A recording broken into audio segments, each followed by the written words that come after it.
إن الحمد لله نحمده ونستعينه ونستغفره ونعوذ بالله من شرور أنفسنا وسيئات أعمالنا من يهده الله فلا مضل له ومن يضلل فلا هادي له وأشهد أن لا إله إلا الله وحده لا شريك له وأشهد أن محمدا عبده ورسوله يا أيها الذين آمنوا اتقوا الله حق تقاته ولا تموتن إلا وأنتم مسلمون يا أيها الناس اتقوا ربكم الذي خلقكم من نفس واحدة وخلق منها زوجها وبث منهما رجالا كثيرا ونساء واتقوا الله الذي تساءلون به والأرحام إن الله كان عليكم رقيبا يا أيها الذين آمنوا اتقوا الله وقولوا قولا سديدا يصلح لكم أعمالكم ويغفر لكم ذنوبكم ومن يطع الله ورسوله فقد فاز فوزا عظيما أما بعد.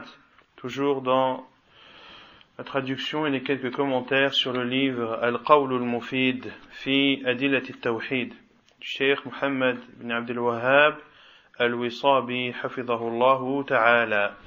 Durant le dernier cours, on a traité de la foi, de la définition du terme de la foi, des 6 piliers de la foi, des preuves que la foi augmente et également les preuves que la foi diminue. ثم قال المؤلف حفظه الله تعالى من أدلة دخول الأعمال في مسمى الإيمان. Ensuite, l'auteur ouvre le chapitre des preuves ou des textes qui prouvent que les actes font partie de la foi. قال الله تعالى وما كان الله ليضيع إيمانكم أي صلاتكم فسمى الصلاة إيمانا. وعن أبي هريرة رضي الله عنه قال قال رسول الله صلى الله عليه وسلم الإيمان 70 شعبة فأفضلها قول لا إله إلا الله وأدناها إماطة الأذى عن الطريق والحياء شعبة من الإيمان متفق عليه واللفظ لمسلم.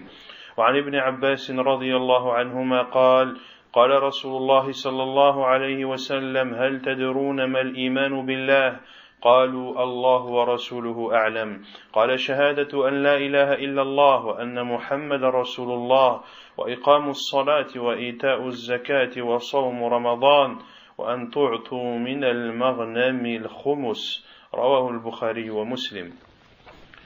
Ensuite le cheikh hafidhahullah cite les preuves que les actes font partie de la foi. Et il cite pour preuve la parole d'Allah Azza wa Jal dans le verset 143 de Surat Al-Baqarah وَمَا كَانَ اللَّهُ لِيُضِيعَ إِيمَانَكُمْ. Et ce n'est pas Allah qui vous fera perdre la récompense de votre foi, c'est-à-dire de votre prière. Et Allah Azza wa Jal ici a appelé la prière foi. Et pour comprendre ce verset, il faut le prendre de son début, dans lequel Allah subhanahu wa ta'ala a dit وَكَذَلِكَ جَعَلْنَاكُمْ أُمَّةً وَسَطًا لِتَكُونُوا شُهَدَاءَ عَلَى النَّاسِ وَيَكُونَ الرَّسُولُ عَلَيْكُمْ شَهِيدًا وما جعلنا القبلة التي كنت عليها إلا لنعلم من يتبع الرسول ممن ينقلب على عقبيه وإن كانت لكبيرة إلا على الذين هدى الله وما كان الله ليضيع إيمانكم إن الله بالناس لرؤوف رحيم وكذلك جعلناكم أمة وسطا. Et c'est ainsi que nous avons fait de vous une communauté du juste milieu. لِتَكُونُوا شُهَدَاءَ عَلَى النَّاسِ, afin que vous soyez des témoins pour les gens. وَيَكُونَ الرَّسُولُ عَلَيْكُمْ شَهِيدًا, et afin que le prophète soit pour vous un témoin, ou soit un témoin contre vous. وَمَا جَعَلْنَا الْقِبْلَةَ الَّتِي كُنْتَ عَلَيْهَا إِلَّا لِنَعْلَمَ مَنْ يَتَّبِعُ الرَّسُولَ مِمَّنْ يَنْقَلِبُ عَلَى عَقِبَيْهِ. Et nous avons fait de la qibla, c'est-à-dire qu'au début, les musulmans priaient en direction de Jérusalem.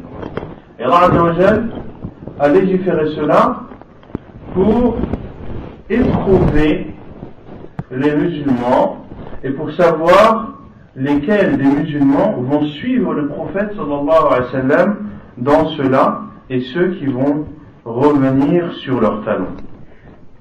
Et c'est ensuite qu'Allah Azza wa Jalla a dit وَمَا كَانَ اللَّهُ لِيُضِيعَ إِيمَانَكُمْ, et ce n'est pas Allah qui vous fera perdre la récompense de votre foi, c'est-à-dire de vos prières. Et Cheikh Sa'di rahimahullah a dit وَمَا كَانَ اللَّهُ لِيُضِيعَ إِيمَانَكُمْ بِتَقْدِيرِهِ لِهَذِهِ الْمِحْنَةِ أَوْ غَيْرِهَا. Et Allah, comme le dit Cheikh Sa'di, lorsqu'Allah Azza wa Jalla dit et Allah, et ce n'est pas Allah qui vous fera perdre la récompense de votre foi, c'est-à-dire lorsqu'il a décrété cette épreuve pour vous. وَدَخَلَ فِي ذَلِكَ مَنْ مَاتَ مِنَ الْمُؤْمِنِينَ قَبْلَ تَحْوِيلِ الْكَعْبَةِ. Et entre dans ce verset ceux parmi les croyants qui sont morts avant que la direction de la prière ne soit finalement demandée, ou que la direction ne soit finalement celle de la Mecque.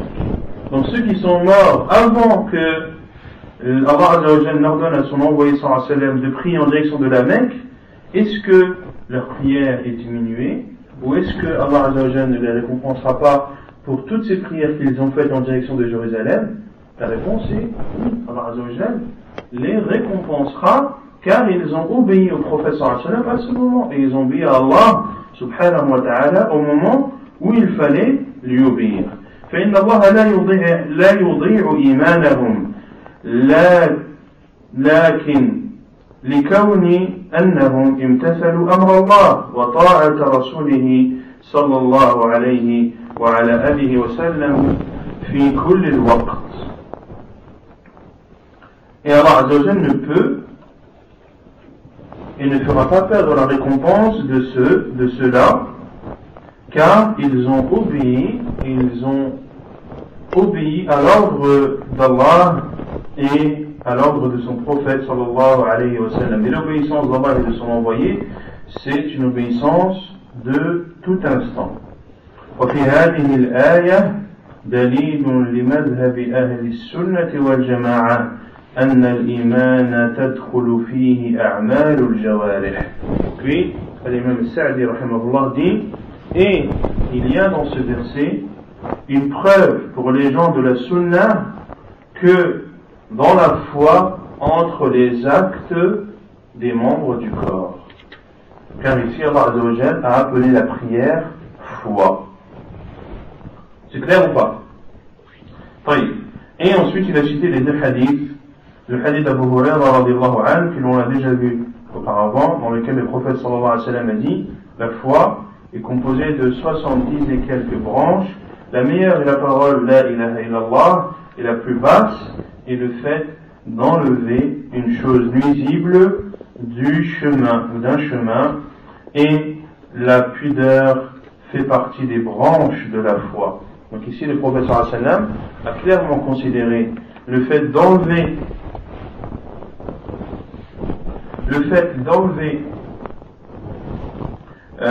une chose nuisible du chemin comme étant ou comme faisant partie de la foi, et ceci est un acte. De même que de dire La ilaha illallah, est-ce que c'est un acte ou pas? Oui. Donc, ce hadith est une preuve évidente que les actes font partie de la foi. Et il a cité le second hadith d'Abdullah ibn Abbas, rapporté par Al-Bukhari et Muslim, dans lequel le prophète sallallahu alayhi wa sallam a dit savez-vous ce qu'est la foi en Allah? Ils ont dit Allah et son envoyé sont les plus savants.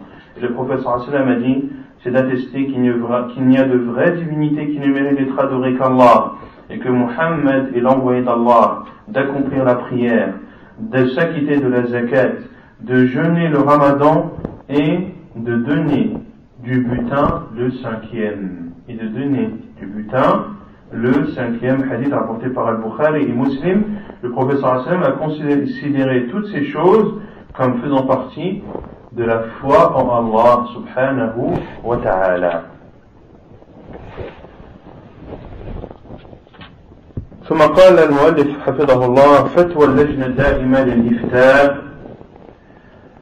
في ما يتعلق مسألة الإرجاء. Ensuite, Cheikh Mohammed ibn Abdel Wahhab, hafidahullah ta'ala, cite la fatwa du comité permanent des savants d'Arabie Saoudite, la fatwa numéro 21436, qui est datée du 8e jour du mois Rabi' al-Thani de l'année 1421. Et il cite la fatwa dans sa totalité. La fatwa qui est celle-ci: Alhamdulillah wa salatu wa salamu ala man la nabiyya ba'dah wa ba'd. فقد اطلعت اللجنة الدائمة للبحوث العلمية والإفتاء على ما ورد إلى سماحة المفتي العام من عدد من المستفتين المقيدة استفتاءاتهم بالأمانة العامة لهيئة كبار العلماء. Donc, Alhamdulillah, la louange appartient à Allah et que le salut et la prière d'Allah soient sur celui dont il n'y a pas de prophète après lui, qui est Muhammad sallallahu alayhi wa sallam. Ensuite, le comité permanent des recherches scientifiques et de l'IFTA a vu ou a pris en considération toutes les questions qui ont été posées au Mufti général de l'Arabie Saoudite dans plusieurs questions envoyées. Et ensuite, il cite l'ensemble des questions avec leur numéro. Ils disent وقد سأل المستفتون أسئلة كثيرة مضمونها. Et ceux qui ont posé les questions en ont posé plusieurs, dont voici le résumé. ظهرت في الآونة الأخيرة فكرة الإرجاء بشكل مخيف وانبرأ بترويجها عدد كثير من الكتاب. Est apparue dernièrement une pensée ou la pensée de l'irja, et ceci se répand d'une façon qui est grave et diffuse cette pensée beaucoup d'auteurs de livres. يعتمدون على نقولات مبتورة من كلام شيخ الإسلام ابن تيمية رحمه الله. Et ils s'appuient, c'est-à-dire tous ces écrivains et tous ces auteurs qui font circuler, qui diffusent la pensée de l'irja, ils s'appuient sur des paroles coupées de Cheikh al-Islam ibn Taymiyyah rahimahullah. C'est-à-dire qu'ils ne rapportent pas la parole de Cheikh al-Islam dans la totalité, mais ils prennent uniquement les portions de paroles qui leur servent à diffuser leur égarement. مما سبب ارتكابا عند كثير من الناس في مسمى الإيمان حيث يحاول هؤلاء الذين ينشرون هذه الفكرة أن يخرجوا العمل عن مسمى الإيمان ويرون النجاة من ترك جميع الأعمال. Ce qui crée beaucoup ou qui suscite beaucoup d'interrogations chez beaucoup de gens concernant la signification et la définition de la foi. Car ces personnes, ces écrivains et autres, tentent de propager cette idéologie en essayant de faire sortir les actes de la définition de la foi. Et ils considèrent que celui qui délaisse l'ensemble des actes peut être sauvé. وذلك مما يسهل على الناس الوقوع في المنكرات وأمور الشرك وأمور الردة إذا علموا أن الإيمان متحقق لهم ولو لم يؤدوا الواجبات ويتجنبوا المحرمات ولو لم يعملوا بشرائع الدين بناء على هذا المنهج أو على هذا المذهب.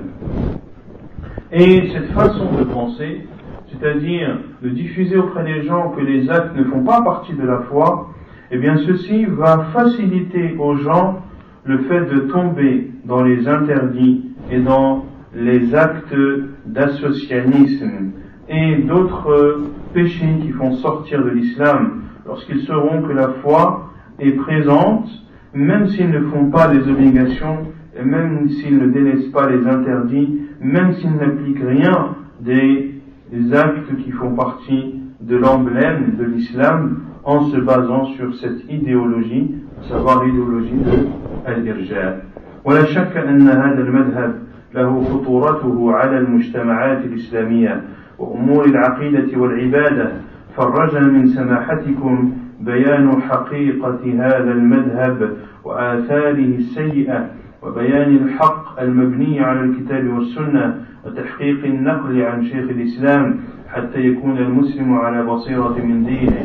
وفقكم الله وسدد خطاكم. والسلام عليكم ورحمة الله وبركاته. Et ensuite,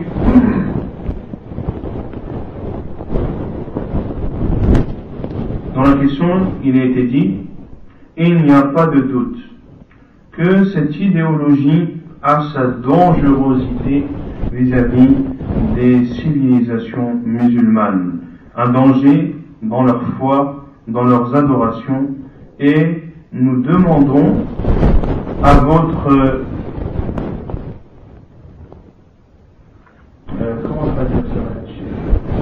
éminence, et nous demandons à votre éminence de nous montrer la réalité de cette idéologie et ses conséquences néfastes, et de montrer la vérité appuyée par le livre d'Allah et la sunna du prophète sallallahu alayhi wa sallam, et de montrer la vérité dans les paroles du Cheikh al-Islam Ibn Taymiyyah, afin que le musulman soit dans sa religion en toute clairvoyance, qu'Allah vous facilite le bien et qu'il rafferme vos pas.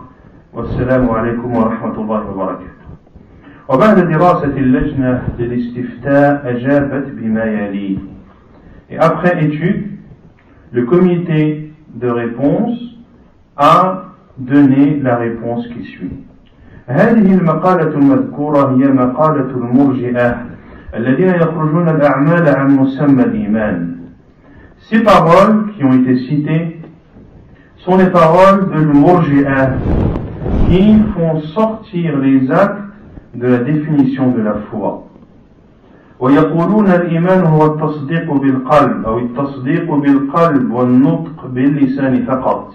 Et ils disent que la foi, c'est uniquement de considérer vrai par le cœur, ou de considérer vrai par le cœur et de le prononcer par la langue uniquement. وأما الأعمال فإنها عندهم شرط كمال فيه فقط وليست منه.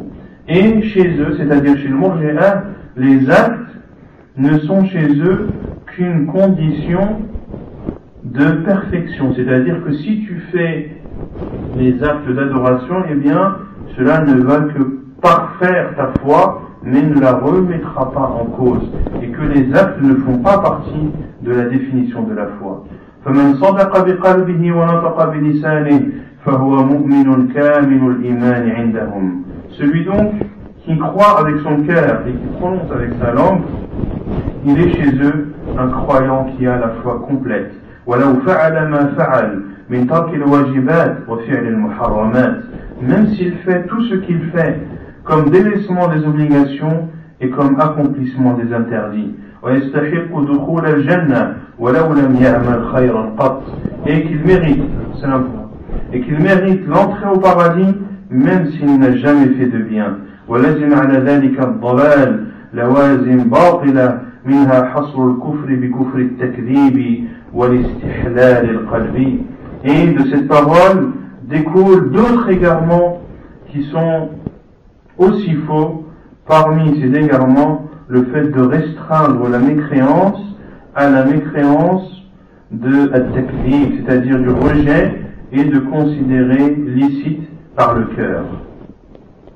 À savoir que chez eux, al-Murji'ah, tu es mécréant que lorsque tu ne crois pas avec ton cœur et que tu considères autoriser des choses qui sont interdites dans la religion.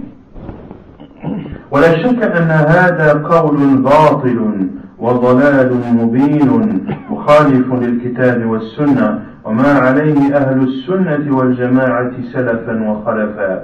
Il n'y a aucun doute que cette parole est une parole fausse et que c'est un égarement manifeste qui contredit le livre d'Allah et la sunna du prophète sallallahu alayhi wa sallam et qui contredit la voie des gens de la sunna, leur salaf comme leur khalaf.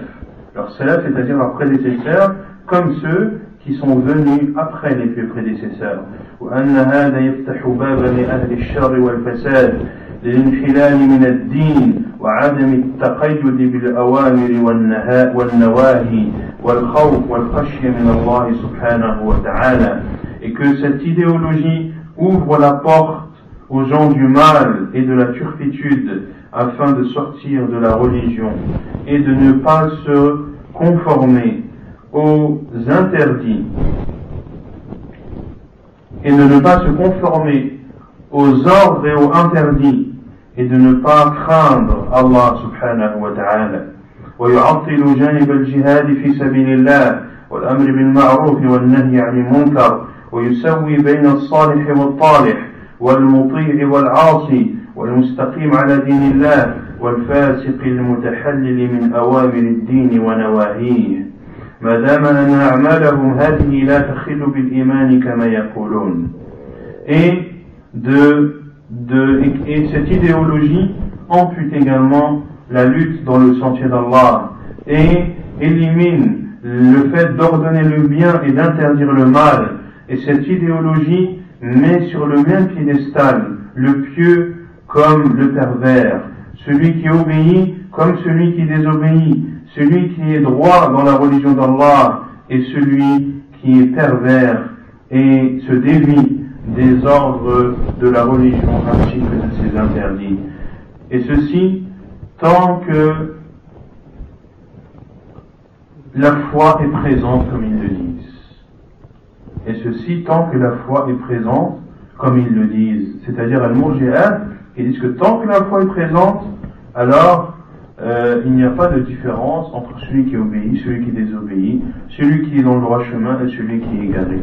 ولذلك اهتم أئمة الإسلام قديما وحديثا ببيان بطلان هذا المذهب والرد على أصحابه وجعلوا لهذه المسألة بابا خاصا في كتب العقائد بل ألفوا فيها مؤلفات مستقلة كما فعل شيخ الإسلام ابن تيمية رحمه الله وغيره.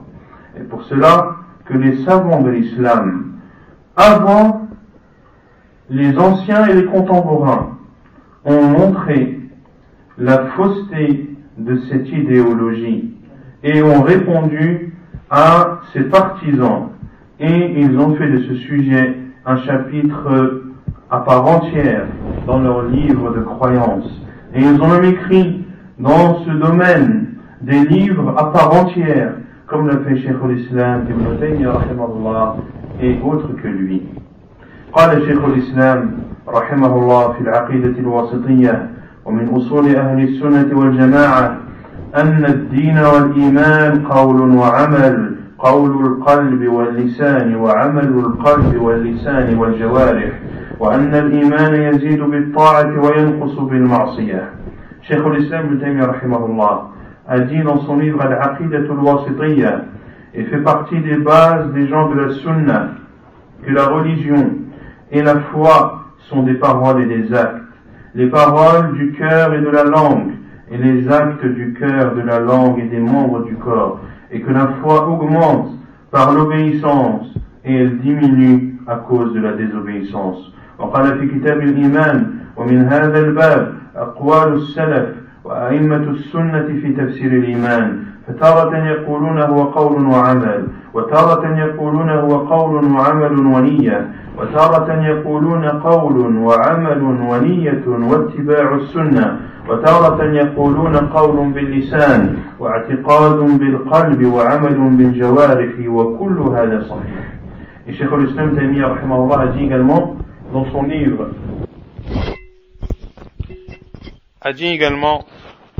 livre Al-Iman,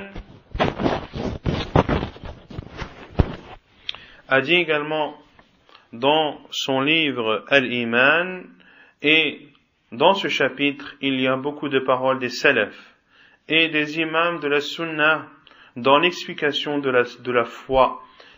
De temps en temps, certains disent que c'est une parole, que ce sont des paroles et des actes. Et de temps en temps, ils disent que ce sont des paroles, des actes et une intention. Et de temps en temps, ils disent ce sont des paroles, des actes, une intention et le suivi de la sunna. Et de temps en temps, ils disent que c'est une parole avec la langue, que c'est une croyance avec le cœur, et que ce sont des actes qui sont faits à travers les membres du corps. Et tout ceci est vrai. C'est-à-dire, toutes ces définitions sont autant vraies les unes des autres. وقال رحمه الله والسلف اشتد نكيرهم على المرجئة لما أخرجوا العمل من الإيمان. Et il dit rahimahullah, et les salafs, les plus prédécesseurs, ont fortement répondu à al-murji'ah lorsqu'ils ont exclu les actes de la foi. ولا ريب أن قولهم بتساوي الإيمان الناس من أفشح الخطأ بل لا يتساوى الناس في التصديق ولا في الحب ولا في الخشية ولا في العلم بل يتفاضلون من وجوه كثيرة. وقال رحمه الله وقد عدلت المرجئة في هذا الباب في هذا الأصل عن بيان الكتاب والسنة وأقوال الصحابة والتابعين لهم بإحسان واعتمدوا على رأيهم وعلى ما تأولوه بفهمهم للغة وهذه طريقة أهل البدع انتهى. Et il dit aussi rahimahullah, et il n'y a aucun doute que leurs paroles dans le fait que sont égaux dans la foi que les gens sont au même niveau de foi, que ceci fait partie des paroles les plus fausses, mais bien au contraire, les gens ne sont pas sur le même piédestal et ne sont pas égaux dans le fait de considérer vrai, ni dans l'amour, ni dans la crainte, ni dans la science, mais les gens sont différents les uns des autres dans beaucoup et beaucoup de domaines. Et il dit aussi rahimahullah, et al-murji'ah s'est éloigné dans ce chapitre ou dans cette base, s'est éloigné de ce qui est démontré dans le livre d'Allah, dans la sunna du prophète sallallahu alayhi wa sallam et dans les paroles des compagnons et de ceux qui les ont suivis dans le bien, et ils se sont appuyés sur leurs avis et sur leurs interprétations selon leur compréhension de la langue, et ceci est la voie qu'empruntent les gens de l'innovation. ومن الأدلة على أن الأعمال داخلة في حقيقة الإيمان وعلى زيادته ونقصانه بها قوله تعالى إنما المؤمنون الذين إذا ذكر الله وجلت قلوبهم وإذا تليت عليهم آياته زادتهم إيمانا وعلى ربهم يتوكلون الذين يقيمون الصلاة ومما رزقناهم ينفقون أولئك هم المؤمنون حقا لهم درجات عند ربهم ومغفرة ورزق كريم. وقوله تعالى وقد أفلح المؤمنون الذين هم في صلاتهم خاشعون والذين هم عن اللغو معرضون والذين هم للزكاة فاعلون والذين هم لفروجهم حافظون إلا على أزواجهم أو ما ملكت أيمانهم فإنهم غير ملومين فمن ابتغى وراء ذلك فأولئك هم العادون والذين هم لأماناتهم وعهدهم راعون والذين هم على صلاتهم يحافظون والذين هم على صلواتهم يحافظون. Et parmi les preuves que les actes entrent dans la foi et que la foi augmente et diminue, et la parole d'Allah Azza wa Jal, les croyants sont ceux qui, lorsqu'Allah est cité, leur cœur frémissent, et lorsque les signes d'Allah leur sont récités, cela fait augmenter leur foi et ils placent leur confiance en leur Seigneur. Ceux qui accomplissent la prière et donnent de ce qu'Allah mimma razaqnahum et de ce que nous leur avons donné, ce sont eux les véritables croyants. Donc, dans ce verset ou dans ces versets, il y a la preuve de deux choses. Tout d'abord, que les actes font partie de la foi. Quelle est la preuve? الذين يقيمون الصلاة ومما رزقناهم ينفقون أولئك هم المؤمنون حقا. La preuve que les actes font partie de la foi dans ces versets, c'est la parole d'Allah Azza wa Jal, ceux qui accomplissent la prière et donnent de ce que nous leur avons donné, ce sont eux les véritables croyants. ceux qui prient et qui donnent en aumône. Ceux-ci sont des actes. Et dans ce verset, il y a aussi la preuve que la foi augmente et qu'elle diminue. Et c'est dans la parole d'Allah Azza wa Jal. Et lorsque les versets d'Allah leur sont récités, cela fait augmenter leur foi. Et on avait vu dans les cours derniers que lorsque la foi augmente, ceci est une preuve qu'elle diminue également.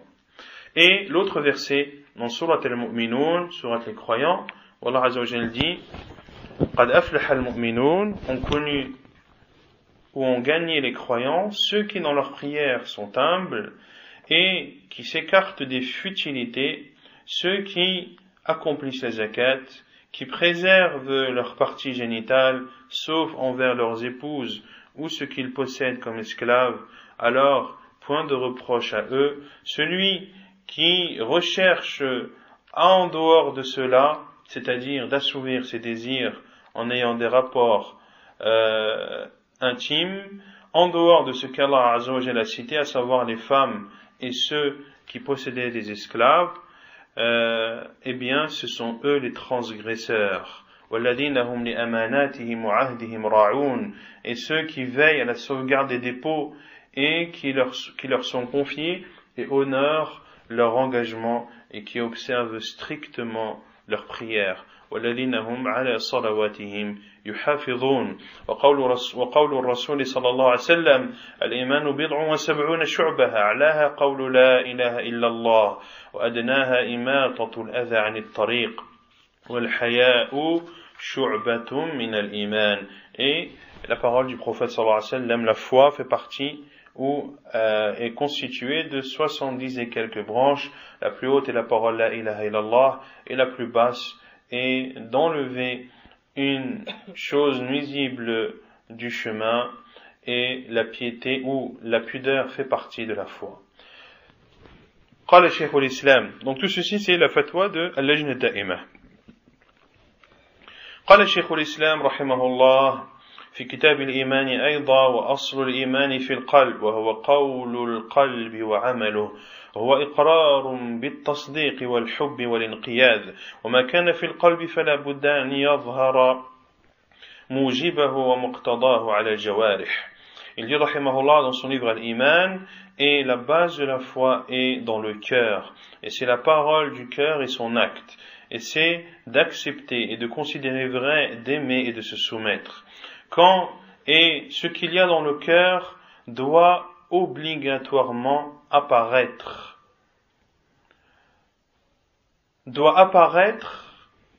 au niveau des membres du corps. وإذا لم يعمل بموجبه ومقتضاه دل على عدمه أو ضعفه. C'est-à-dire que la foi a des conséquences. Lorsque ta foi est véridique, il y a des conséquences que l'on a citées dans les cours précédents, et ces conséquences doivent apparaître et doivent être visibles à travers les membres du corps. Et celui qui ne met pas en pratique les conséquences directes de la foi, cela prouve deux choses, ou l'une de deux choses, soit qu'il n'a pas de foi dans son cœur, ou soit que sa foi est faible. ولهذا كانت الأعمال الظاهرة من موجب إيمان القلب ومقتضاه وهي تصديق لما في القلب ودليل عليه وشاهد له. Et ainsi, les actes apparents font partie des conséquences directes de la foi du cœur. Et c'est une véracité, est une preuve de véracité de ce qu'il y a dans le cœur. Et c'est également un témoin du cœur. C'est-à-dire que les actes des membres du corps sont un témoin de ce qu'il y a dans ton cœur. وهي شعبة من الإيمان المطلق وبعض له وقال أيضا بل كل من تأمل ما تقوله الخوارج والمرجئة في معنى الإيمان علم بالاضطرار أنه مخالف للرسول ويعلم بالاضطرار أن طاعة الله ورسوله من تمام الإيمان وأنه لم يكن يجعل كل من أذنب ذنبا كافرا. Et il dit aussi, rahimahullah, et celui qui réfléchit sur les paroles de l'Khawarij et de l'Murji'ah, dans la signification de la foi, eh bien, il saura pertinemment que ces paroles sont contraires au prophète sallallahu alayhi wa sallam. Et il saura pertinemment que l'obéissance à Allah et à son envoyé font partie de la foi et font partie de ce qui complète la foi et de la foi complète, et que وأنه لم يكن يجعل كل من أذنب ذنبا كافرا, et il saura pertinemment que le prophète sallallahu alayhi wa sallam ne considérait pas tous ceux qui faisaient des péchés comme étant des non-musulmans. ويعلم أنه لو قدر أن قوما قالوا للنبي صلى الله عليه وسلم نحن نؤمن بما جئتنا به بقلوبنا من غير شك ونقر بألسنتنا بالشهادتين إلا أن لا نطيعك في شيء مما أمرت به ونهيت عنه فلا نصلي ولا نصوم ولا نحج ولا نصدق الحديث ولا نؤدي الأمانة ولا نفل بالعهد ولا نصل الرحم ولا نفعل شيئا من الخير الذي أمرت به ونشرب الخمر وننكح ذوات المحارم بالزنا الظاهر ونقتل من قدرنا عليه من أصحابك وأمتك ونأخذ أموالهم بل ونقتلك أيضا ونقاتلك مع أعدائك هل كان يتوهم عاقل أن النبي صلى الله عليه وسلم يقول لهم أنتم مؤمنون كامل الإيمان وأنتم أهل شفاعة يوم القيامة ويرجى لكم أن لا يدخل أحد منكم النار بل كل مسلم يعلم بالاضطرار أنه يقول لهم أنتم أكفر الناس بما جئت به ويضرب رقابهم إن لم يتوبوا من ذلك انتهى. Et il continue, c'est-à-dire Cheikh al-Islam Ibn Taymiyyah rahimahullah, en disant, et il saurait, c'est-à-dire celui qui regarde, on a vu pertinemment les paroles de l'Khawarij et de l'Murji'ah, qui sont deux extrêmes. Al-Khawarij qui disent que celui qui fait un péché, c'est il sort de l'islam. Et Al-Murji'ah qui disent que c'est un croyant qui a la foi complète. Il dit, rahimahullah, et il saurait que si l'on supposait que des gens auraient dit au prophète sallallahu alayhi wa sallam, nous croyons en ce que tu as amené, avec nos cœurs, nous n'avons aucun doute, et nous attestons de cela avec nos langues en disant les deux shahadas, sauf que nous ne t'obéirons pas dans ce que tu ordonnes de faire et dans ce que tu interdis de faire. Nous ne prierons pas et nous ne jeûnerons pas, ni nous n'accomplirons le pèlerinage. Nous ne considérons, nous ne dirons pas la vérité dans nos paroles. Nous ne donnerons pas le dépôt à celui qui nous l'a confié. Nous ne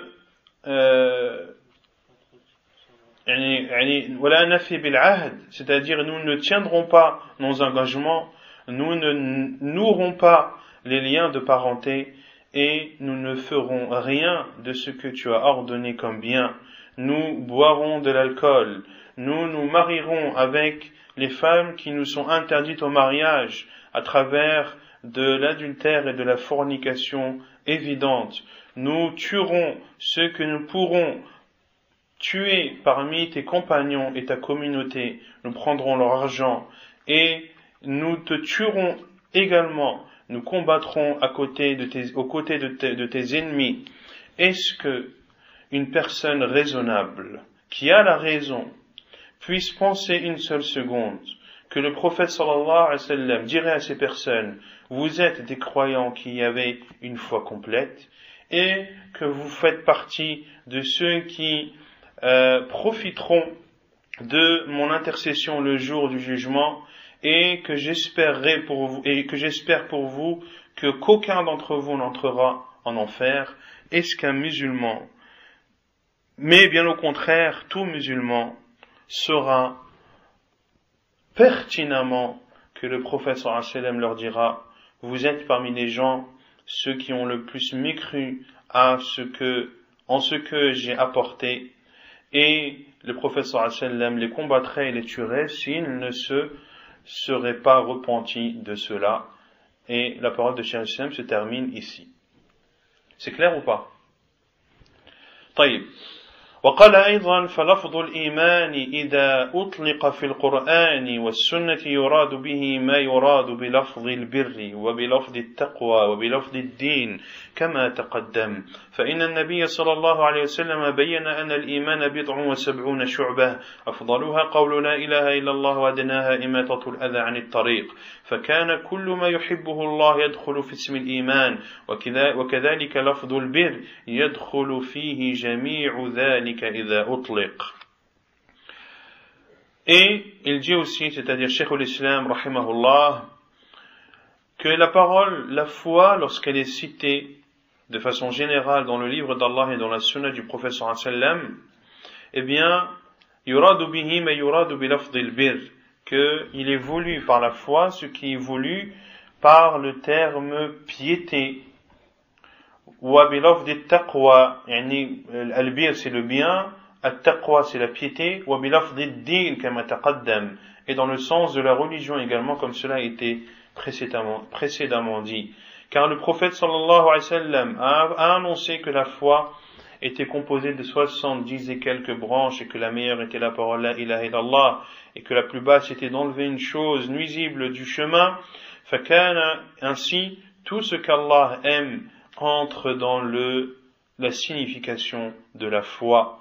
Et également وكذلك لفظ البر يدخل فيه جميع ذلك إذا أطلق. Également, le terme bien ou bonté entre dans cela tout ce qui y est attrait lorsqu'il est cité de façon générale. وكذلك لفظ التقوى وكذلك الدين أو دين الإسلام وكذلك روي أنهم سألوا عن الإيمان فأنزل الله هذه الآية ليس البر أن تولوا وجوهكم قبل المشرق والمغرب. Et également, il a été rapporté que lorsqu'ils ont demandé au prophète sallallahu alayhi wa sallam qu'est-ce que la foi, Allah azza wa jal a révélé le verset dans Surat al-Baqarah ليس البر أن تولوا وجوهكم قبل المشرق والمغرب, que ne fait pas partie de la bonté de diriger vos visages vers l'Orient et l'Occident, jusqu'à la fin du hadith, jusqu'à la fin du verset Afwan, qui est un verset dans lequel Allah Azza wa Jalla ne parle que des actes et des adorations. إلى أن قال والمقصود هنا أنه لم يثبت المدح إلا على إيمان معه العمل ولا على إيمان خال عن عمل. Et il dit, Cheikh al-Islam, rahimahullah,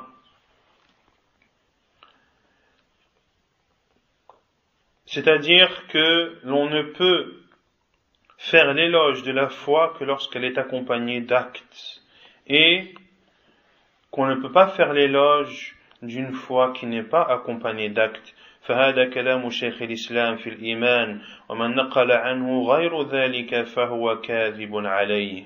Voici ce que Cheikh al-Islam Ibn Taymiyyah a dit sur la foi, et celui qui rapporte de lui autre que cela a menti à son sujet.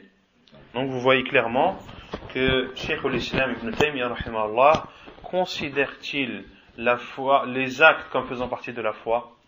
Oui. Fermez la porte là.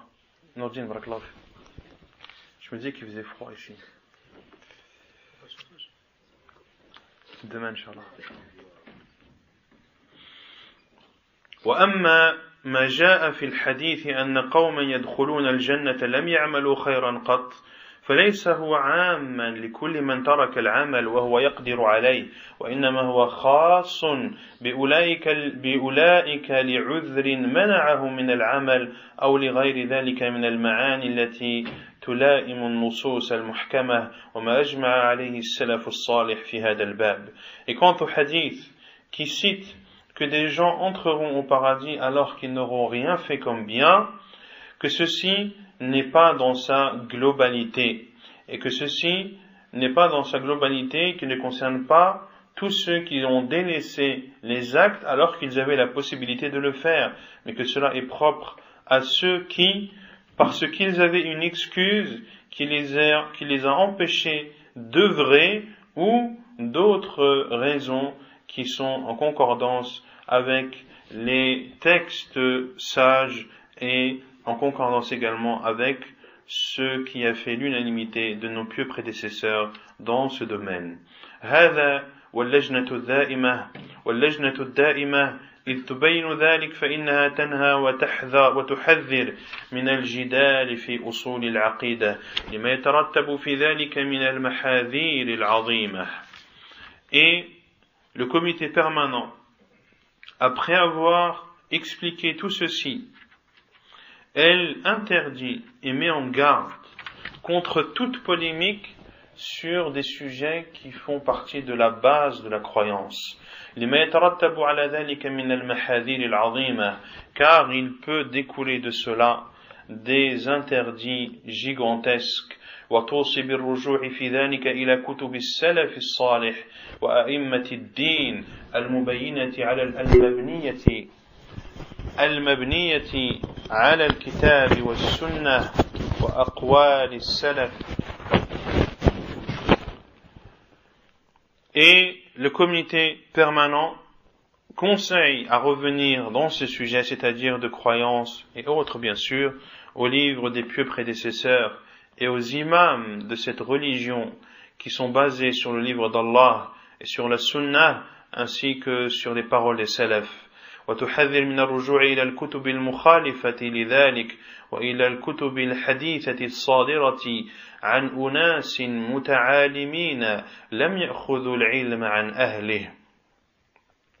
Et également, elle met en garde, le comité met en garde, le comité des savants met en garde contre le fait de revenir à des livres qui contredisent cela et aux livres nouveaux, récents, contemporains, qui proviennent et émanent de gens qui font croire qu'ils ont appris, mais qui en réalité n'ont pas pris la science des gens de science et des sources des sources de la religion, à savoir Al-Qur'an wa Sunnah wa Aqwal al-Salaf. وقد اقتحموا القول في هذا الأصل العظيم من أصول الاعتقاد وتبنوا مذهب المرجئة. Et ils ont cité des paroles dans cette base immense des bases de la croyance et ils ont considéré ou ont suivi l'idéologie de l'Murji'ah ونسبوه ظلما إلى أهل السنة والجماعة ولبسوا بذلك على الناس. Et ils ont attribué cette idéologie aux gens de la sunnah et ils ont ainsi trompé les gens. وغزروه عدوانا بالنقل عن شيخ الإسلام ابن تيمية وعززوه عدوانا بالنقل عن شيخ الإسلام ابن تيمية رحمه الله وغيره من أئمة السلف بالنقول المبتورة وبمتشابه القول وعدم رده إلى المحكم من كلامهم.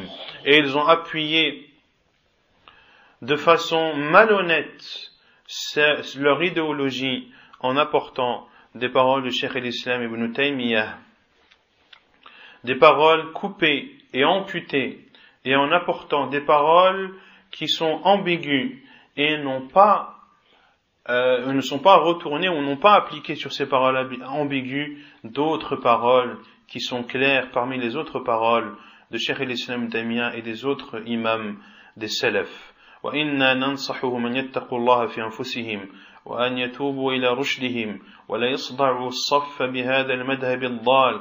واللجنة أيضا تحذر المسلمين من الاغترار والوقوع في شراك المخالفين لما عليه جماعة المسلمين أهل السنة والجماعة. وفق الله الجميع للعلم النافع والعمل الصالح والفقه في الدين. صلى الله وسلم على نبينا محمد وآله وصحبه أجمعين. اللجنة الدائمة للبحوث العلمية والإفتاء عبد الله بن عبد الرحمن الغديان وعبد العزيز بن عبد الله بن محمد آل الشيخ وبكر بن عبد الله أبو زيد وصالح بن فوزان الفوزان. Et également le comité des savants dit, et nous leur conseillons de craindre Allah subhanahu wa ta'ala et de revenir à leur guidée et de ne pas se mettre dans le rang de ceux qui sont égarés, et le comité met en garde les musulmans pour ne pas être dupés et ne pas être du côté de ceux qui contredisent ce sur quoi ou ce à quoi ont cru les gens de la Sunna. Qu'Allah aide l'ensemble à la science bénéfique et aux actes pieux et à la compréhension de la religion. Que la prière d'Allah et son salut soient sur notre prophète Muhammad sallallahu alayhi wa sallam, sur sa famille et sur l'ensemble de ses compagnons. Le comité permanent des études scientifiques et des réponses, parmi le président Cheikh Abdul Aziz ibn Abdullah ibn Muhammad al-Sheikh, qui est le mufti actuel de l'Arabie Saoudite, et les trois membres, Cheikh Abdullah ibn Abdurrahman al-Ghudayyan wa Cheikh Bakr ibn Abdullah Abu Zayd rahimahullah ta'ala, wa Salih ibn Fawzan al-Fawzan wa Cheikh Salih ibn Fawzan al-Fawzan hafidahullah ta'ala. Est-ce que la fatwa est claire? Est-ce que ça demande des explications? Tout est clair? طيب. ثم يقول المؤلف حفظه الله: الإحسان ركن واحد. ثم اعلم أن الرسول صلى الله عليه وسلم لما سأله جبريل عن الإحسان قال: الإحسان أن تعبد الله كأنك تراه فإن لم تكن تراه فإنه يراك. أخرجه البخاري في الإيمان ومسلم في الإيمان كلاهما عن أبي هريرة رضي الله عنه. Puis, Cheikh Mohammed ibn Abdul Wahhab al-Wisabi, hafidahullah, ouvre le chapitre de la bienfaisance et que la bienfaisance est un seul pilier. Il dit: puis sache que le prophète sallallahu alayhi wa sallam, lorsqu'il a été questionné par Jibril alayhi salam concernant la bienfaisance, il a dit: la bienfaisance, c'est d'adorer Allah comme si tu le voyais. Et si tu ne le vois pas, lui, il te voit. Hadith rapporté par Al-Bukhari et Muslim, selon Abu Hurairah radiyallahu ta'ala anhu. قال الشيخ محمد بن صالح بن عثيمين يرحمه الله كما في مجموع فتاواه: الإحسان ضد الإساءة، وهو أن يبذل الإنسان المعروف ويكف الأذى، فيبذل المعروف لعباد الله في ماله وعلمه وجاهه وبدنه. Et Cheikh Mohammed ibn Salih ibn Uthaymin, qu'Allah lui fasse miséricorde, a dit dans son livre Majmou' al-Fatawa, le 3e volume, les pages 216 à 219. La bienfaisance est le contraire de la malfaisance et de fait de porter atteinte aux gens. Et la bienfaisance, c'est le fait de donner aux gens le bien et de diffuser les gens au bien et de s'abstenir de leur faire du tort, de diffuser le bien et de donner le bien aux serviteurs d'Allah par son argent, par sa science, par sa place et par son corps. فأما المال فأن ينفق ويتصدق ويزكي، وأفضل أنواع الإحسان بالمال الزكاة، لأن الزكاة أحد أركان الإسلام ومبانيه العظام، ولا يتم إسلام المرء إلا بها، وهي أحب النفقات إلى الله عز وجل. ويلي ذلك ما يجب على الإنسان من نفقة لزوجته وأمه وأبيه وذريته وإخوانه وبني إخوته وأخواته وأعمامه وعماته وخالاته إلى آخر هذا. ثم الصدقة على المساكين وغيرهم ممن هم أهل للصدقة كطلاب العلم مثلا. Quant au fait de faire le bien par son argent, il dit, c'est-à-dire Cheikh Ibn Uthaymin rahimahullah, c'est le fait de dépenser, de donner en aumône et de s'acquitter de la zakat. Et la meilleure des bienfaisances par l'argent, c'est bien sûr la zakat, car la zakat est un des piliers de l'islam et l'un de ses ou l'un de ces piliers immenses. Et l'islam ne peut être complété, l'islam d'une personne ne peut être complet que par celle-ci, par la zakat. Et c'est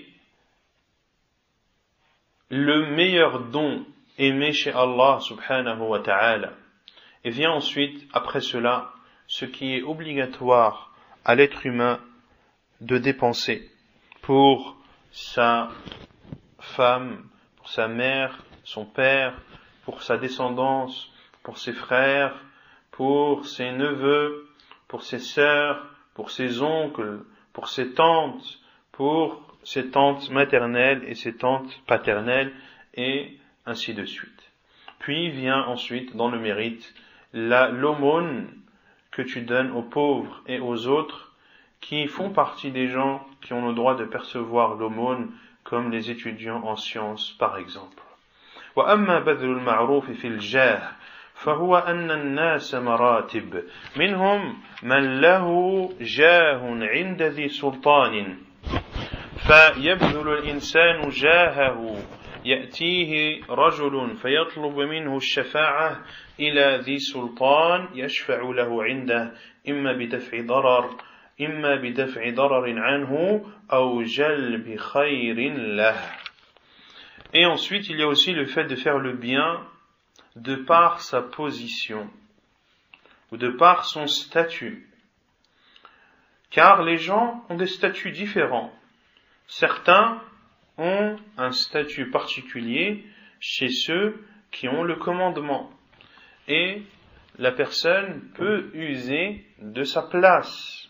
Si un homme vient le voir pour lui demander son intercession auprès de tel ou tel gouverneur, alors il intercédera en sa faveur, soit pour lui épargner un mal, ou soit pour lui apporter un bien.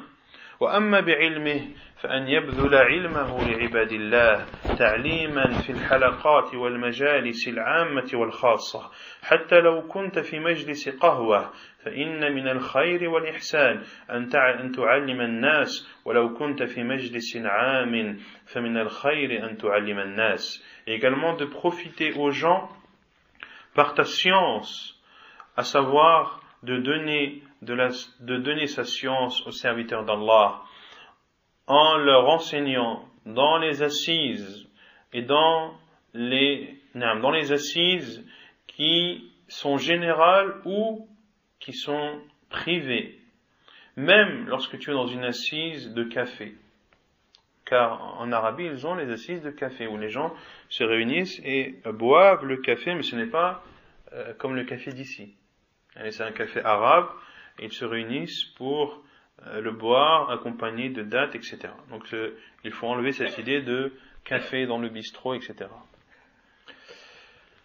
Et car fait partie du bien et de la bienfaisance d'enseigner les gens. Et lorsque tu es dans une assise générale, eh bien, il fait partie du bien d'enseigner aux gens. ولكن استعمل الحكمة في هذا الباب فلا تثقل على الناس حيث كلما جلست مجلسا جعلت تعظهم وتتحدث إليهم لأن النبي صلى الله عليه وسلم كان يتخولهم بالموعظة ولا يكثر لأن النفوس تأسم وتمل فإذا ملت كلت وضعفت وربما تكره الخير لكثرة من يقوم ويتكلم. Mais tu dois user, lorsque tu enseignes aux gens, tu dois user de la sagesse et de ne pas être lourd pour les gens, de telle sorte qu'à chaque fois que tu es assis avec eux, eh bien, que tu leur parles et que tu les exhortes. Car le prophète sallallahu alayhi wa sallam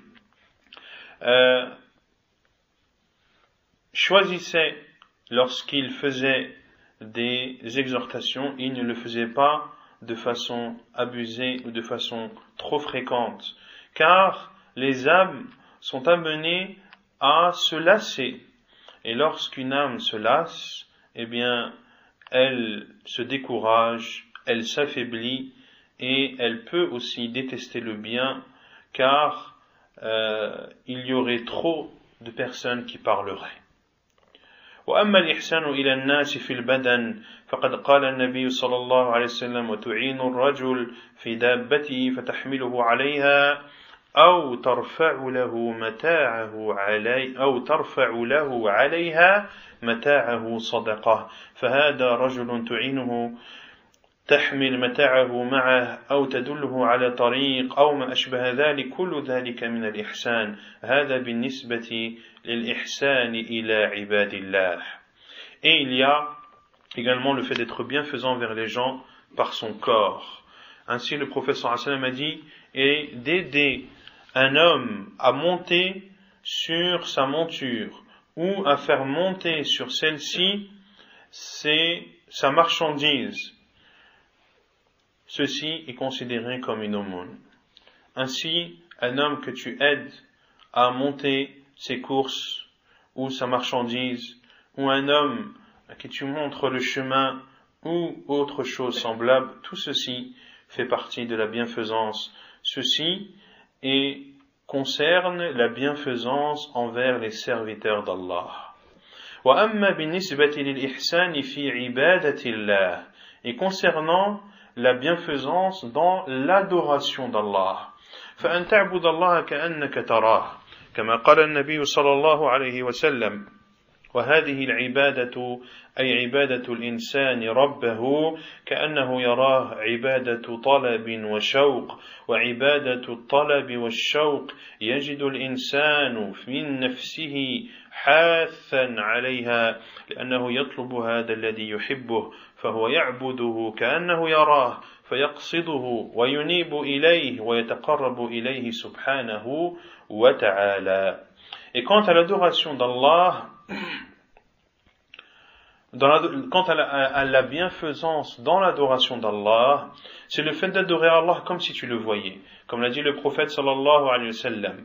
Et cette adoration, c'est-à-dire que l'être humain adore son Seigneur comme s'il le voyait, eh bien c'est une adoration de demande et de désir. Tu recherches à travers cette adoration le fait de te rapprocher d'Allah subhanahu wa ta'ala. Ainsi, celui qui adore Allah azza wa jal comme cela, eh bien, il va trouver en soi ce qui va le pousser et l'encourager à adorer Allah subhanahu wa ta'ala, car il sait qu'il va demander ce qu'il aime, à savoir de se rapprocher d'Allah subhanahu wa ta'ala. Ainsi il adore Allah comme s'il le voyait, il se repent à lui et se rapproche de lui subhanahu wa ta'ala. فإن لم تكن تراه فإنه يراك وهذه عبادة الهرب والخوف ولهذا كانت هذه المرتبة الثانية في الإحسان إذا لم تكن تعبد الله عز وجل كأنك تراه وتطلبه وتحث النفس للوصول إليه فاعبده كأنه هو الذي يراك فتعبده عبادة خائف منه هارب من عذابه وعقابه وهذه الدرجة عند أهل العبادة أدنى من الدرجة الأولى وعبادة الله تعالى سبحانه وتعالى هي كما قال ابن القيم رحمه الله وعبادة الرحمن غاية حبه مع ذل عابده هما ركنان. Et si tu ne le vois pas, alors lui il te voit. Si tu ne vois pas Allah, lui il te voit, et ceci est l'adoration de celui qui fuit et qui a peur. Et ainsi c'est le deuxième degré de la bienfaisance. Le premier degré de la bienfaisance, c'est d'adorer Allah comme si tu le voyais. Et le degré qui vient en dessous, c'est d'adorer Allah. Si tu ne le vois pas, lui il te voit. Si tu n'adores pas Allah comme si tu le voyais, et que tu lui demandais et que tu encourages ton âme à se rapprocher de lui subhanahu wa ta'ala, alors adore-le comme si c'était lui qui te voyait. Tu l'adoreras alors en craignant Allah Azza wa Jal, en ayant peur de lui et en se sauvant de son châtiment et de ses supplices. Et ce degré chez les gens de l'adoration est moindre que le premier degré. Et l'adoration d'Allah subhanahu wa ta'ala est, comme l'a décrit l'imam Ibn al-Qayyim rahimahullah, et l'adoration du tout miséricordieux, ghayatu hubbihi, c'est le summum de son amour. Ma'a dhulli 'abidihi huma ruknani, avec l'humilité de son serviteur, ceux-ci sont deux piliers. فالعبادة مبنية على هذين الأمرين غاية الحب وغاية الذل. Ainsi, l'adoration est basée sur ces deux choses. La première, le summum de l'amour et le summum de l'humilité. ففي الحب الطلب وفي الذل الخوف والهرب. Dans l'amour, eh bien, il y a la demande, et dans l'humilité, il y a la peur et le fait de se sauver. La peur d'Allah et de se sauver de son châtiment. فهذا هو الإحسان في عبادة الله جل وعلا. وإذا كان الإنسان يعبد الله على هذا الوجه فإنه سوف يكون مخلصا لله جل وعلا لا يريد بعبادته رياء ولا سمعة ولا مدحا عند الناس وسواء اطلع الناس عليه أم لم يطلعوا الكل عنده سواء وهو محسن العبادة على كل حال. Et une personne qui adore Allah Azza wa Jal comme cité, eh bien, il sera sincère dans son adoration à Allah subhanahu wa ta'ala. Il ne recherchera dans son adoration à Allah ni ostentation, ni réputation, ni éloge auprès des gens. Et que les gens le voient ou que les gens ne le voient pas, ceci est pareil pour lui. C'est ainsi qu'il est bienfaisant dans son adoration, quelles que soient les situations. Intaha kalamuhu rahimahullah ta'ala. Ainsi se termine la parole de Cheikh al-Islam, de Cheikh Mohammed ibn Salih al-Uthaymin rahimahullah ta'ala. Puis Cheikh Mohammed ibn Abdul Wahhab al-Wisabi dit qultu wal khulasa, et je dis et en résumé, c'est-à-dire qu'il va résumer la parole ou les paroles qu'a dites Cheikh Mohammed ibn Salih al-Uthaymin rahimahullah ta'ala. قلت والخلاصة أن الإحسان ضد الإساءة, que la bienfaisance est le contraire du fait de faire du mal. وهو قسمان إحسان إلى الخلق وإحسان إلى عبادة الخالق. Et la bienfaisance est de deux sortes. Il y a la bienfaisance envers la créature et il y a la bienfaisance dans l'adoration du Créateur. فأما الأول وهو الإحسان إلى الخلق فإنه يكون في أربعة أمور.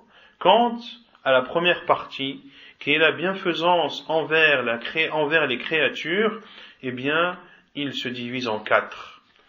Al-mal, wal-jah, wal-ilm, wal-badan. Tu peux être bienfaisant envers les créatures par ton argent, par ta position, ta stature, ton statut, ta science et ton corps. وأما الثاني وهو الإحسان في عبادة الخالق فله مرتبتان. أولا أن تعبد الله كأنه تراه وهذه عبادة الطلب لرحمته وغفرانه. والثاني فإن لم تكن تراه فإنه يراك وهذه عبادة الهارب من عذابه ونيرانه.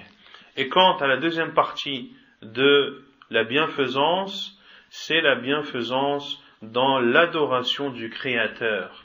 Et elle a deux degrés. Le premier degré, c'est d'adorer Allah comme si tu le voyais, et ceci est l'adoration de celui qui demande la miséricorde et le pardon d'Allah subhanahu wa ta'ala. Et le deuxième degré, si tu ne le vois pas, lui il te voit, et c'est l'adoration de celui qui se sauve de son châtiment et de son feu. Le feu de l'enfer, qu'Allah Azza wa Jalla nous en préserve. C'est clair sur l'ihsan? ونكتفي بهذا القدر وسبحانك اللهم وبحمدك أشهد أن لا إله إلا أنت أستغفرك وأتوب إليك